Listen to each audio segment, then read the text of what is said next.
If you think you gon' slanderize my name, you done lost your mind, ain't got time for all these games, bitch. You got the wrong bitch, bitch. You got the wrong bitch. You got the wrong bitch. Cause I bite my tongue for no wizard. I fight with fire in a snow blizzard. I tell that animal sit down. If I'm sitting down, we got cold lizards like, it's Wiz business. That's a silent eye, and I'll be silent the day I see motherfucking monkeys fly.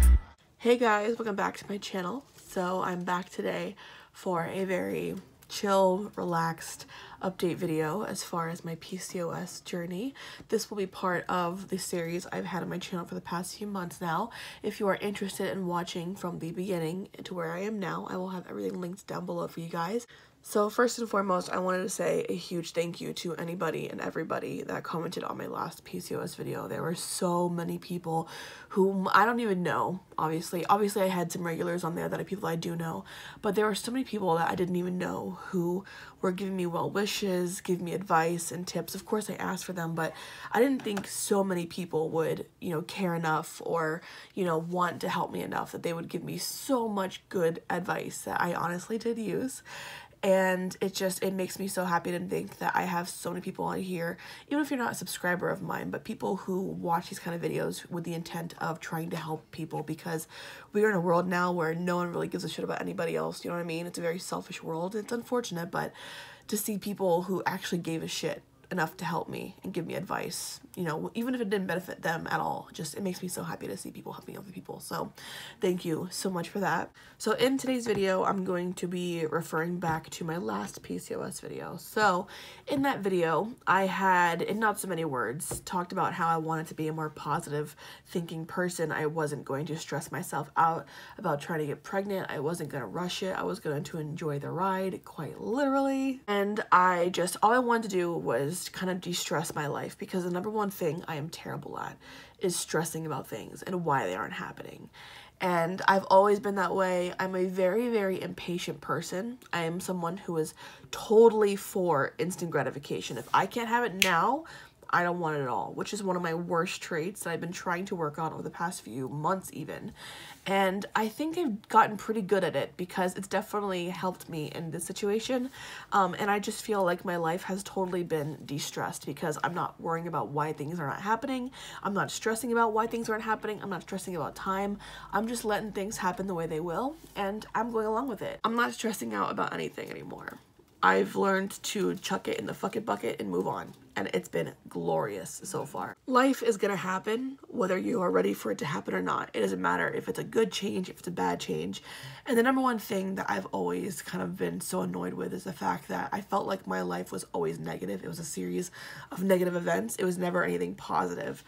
But I have to admit that I'm very thankful that my life, even though, yes, it's had an abundance of negative things as far as like events happen in it, all the crying I've done is outweighed by all the laughing I've also done, and the smiling and the happy times. Without the lows, the highs wouldn't be highs. You know what I mean? Without sadness, without knowing true sadness, you would never know what pure happiness was. Because it's like those two things balance out life. That's what makes life what it is. And I've learned that I've got to stop being so fucking negative all the time. And it's the one thing that I've needed to work on for so long. But I'm so annoyed with myself, because all I do is give myself negative thoughts. And it's so fucking annoying. And especially in times like now, these are not the thoughts or the thought processes I should be focusing on. I should be happy, because I've got really happy news. Why the fuck should I be negative about it, Anyways, going back to the main point of this video. I kind of got off topic there for a second. I apologize. And so for the past, I want to say like month and a half now, that I've incorporated this much more positive way of thinking into my life, where I don't stress about anything. I just relax and let life happen as it may. I've got to tell you, it's like the biggest weight has been just lifted off my shoulder, and I just feel at peace for the first time in such a long time. I'm not worried about anything. I mean, obviously, if it's something I need to be worried about, I'll worry about it, but Other than that, I don't stress about things. I don't worry when things don't happen when I want them to happen or I need them to happen. I don't worry about anything. So with that being said, in that last video, I kind of went a little bit more in depth with my PCOS diagnosis. And I talked about the fact that my doctor, my OB, had prescribed me metformin, which I have right here in this bottle. I take 1 tablet twice a day, and each tablet is 750 milligrams. So that's how much I take per day. And at that point in time, I had been on metformin for a couple days because I got it on the 12th officially for the first time. Took it the first time on the 12th. So by the time I uploaded that video, it had been like the 19th or 20th. So it had really been a couple of days since I started taking that medication. The first day of my last period was January 14th, and it lasted about 3 or 4 days. That's normally the length of time my cycles usually last. And then my fertile period was the 23rd through the 28th. I ovulated on the 28th, and during that period of time, we were kind of very active during that period of time. And then fast forward to February 7th was the first day that I tested. I took a pregnancy test. I took one of the cheapo depot ones, these ones right here. If you are ever curious about which tests to take, the one thing that I've learned from like various forums about like getting pregnant and things like that are that these ones are usually the best ones to take. I'm not sure why, but they are. So I took one of those and I got my first negative, but once again, instead of stressing about it, I wasn't going to worry about it. I was like, you know what? It's not a big deal. We'll move on. We'll see if Aunt Flo comes, and if she does, then we know we're not in the game this month. So it is what it is. My period was supposed to show up on the 11th and last through the 14th or 15th, and it didn't show up. I actually was late. And I waited until the day after what would have been the last day of my period, which would have been like the 14th. And I tested the first time on the 15th. And you're going to see a whole series of tests here. This was the 15th test, the 16th test, the 17th test, and this was the 18th test because I guess the first 3 weren't enough. I wanted to make absolutely sure. So, yes, I am officially pregnant. So as of right now, I am exactly 6 weeks and 1 day today. The baby is the size of a lentil, which is mind-blowing to me. Like, how is that child only the size of a little bean? What the fuck? As far as symptoms, I really haven't had anything besides a slight nausea throughout the day. I know people think that morning sickness is supposed to happen first in the morning only, but it really doesn't. It can happen anytime. I definitely feel more tired, which is a good thing because the #1 thing I love to do, even when I wasn't pregnant, is take naps. So now that I am pregnant, I can use Little Nugget down here, or should I say Larshmallow, baby Larshmallow. That is a nickname that Nick's best friend gave to the baby, is baby Larshmallow, because our last name is Larsh. And Mellow, Marshmallow, Larshmallow. I don't know, I thought it was pretty fucking cute. Me and baby Larshmallow both need a lot of sleep, so now whenever we both feel very tired, I just use it to my advantage and be like, hey, I'm tired, I would take a nap. And no one judges me. No one questions it. No one says, oh, you don't think I'm tired too? I don't know, I want to take a nap too, but I can't take a nap. I don't get any of that bullshit. People are like, no, go ahead, I understand. You and the baby need sleep. I'm like, yes, yes, we do. And that is the reason why, well, this baby Larshmallow is the reason why we are moving to Florida so early, because originally we had made plans to move to Florida in September, but my projected due date is October 21st, 2018, and September, October, it's right there.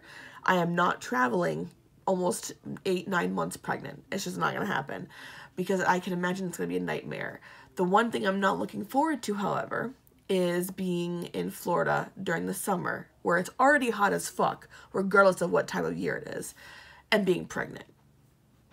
So yeah, that's what's going on. That is why we are moving to Florida. That is why my room is completely empty. That's why there's a mess right here of just different clothes and shit. I'm trying to get things done as soon as possible. We leave Wednesday. My first ultrasound is Tuesday. We get to see the baby and hear the fast little heartbeat, which I'm very excited about. And then we're leaving Wednesday early morning. And I think we're gonna take our time with this trip. We're not gonna rush up the eastern seaboard or down the eastern seaboard back home to Florida. We're gonna take our time and relax, stop at hotels if we need to, and just enjoy the ride. Of course, we're gonna have the ferrets with us. We're gonna have Penelope, Marble, and Chloe with us, so that's gonna be kind of hard. But at the very least, we're gonna be going home where I know I'm most happy. And the plan is we're gonna be moving to North Florida, Northwest Florida, which I don't like Northwest Florida. However, I know that it would definitely be beneficial because as far as childcare, I'll have options as far as Nick's parents who are retired, who moved there, who are so over the moon with excitement about the baby and they can't wait to see the baby and all this. And I understand it's a very exciting thing. But the number one thing I'm going to be doing whenever I get a chance to is driving home to South Florida, Southeast Florida, the best coast of Florida, obviously. I'm going to be driving home to Lake Worth and Boynton and Lantana and hanging out with my friends whenever I get a chance to so I can just keep a sane mind. Because I feel like living in East Bumfuck, Florida is going to be a nightmare for me. But you know what? I'm not mad at it. I'm not going to stress about it. I'm going to be good. It's going to be okay. So, yeah, guys, that is the tea. That's the drama in my life right now. I did announce it on Facebook and on Twitter yesterday because Nick announced it without my permission. But I'm not mad at it because I've been so excited to announce it to everybody that I'm okay with it. I'm okay with it. So guys, I will see you guys in my next video. What I'm going to do is I'm going to try and edit in the ultrasound clips because I'm going to take a video of that, obviously. So you guys can see the little nugget and you guys can hear little nugget's heartbeat. And I'm very excited for this. It's only on Tuesday at 10 a.m. Thank God it's early in the morning because I could not wait an entire day. Oh no. But anyways, guys, I'm going to get on out of here. I love you guys so, so much and I'll see you guys in the next video. Bye.